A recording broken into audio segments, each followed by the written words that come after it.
మంత్రిగా ప్రమాణ స్వీకారం చేసి 1 సంవత్సరం అయింది.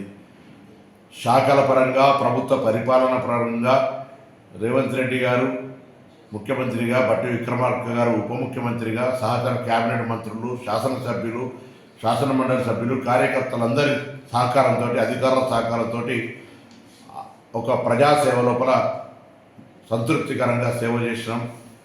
ప్రభుత్వం అనేక చారిత్రాత్మక నిర్ణయాలు తీసుకుంది.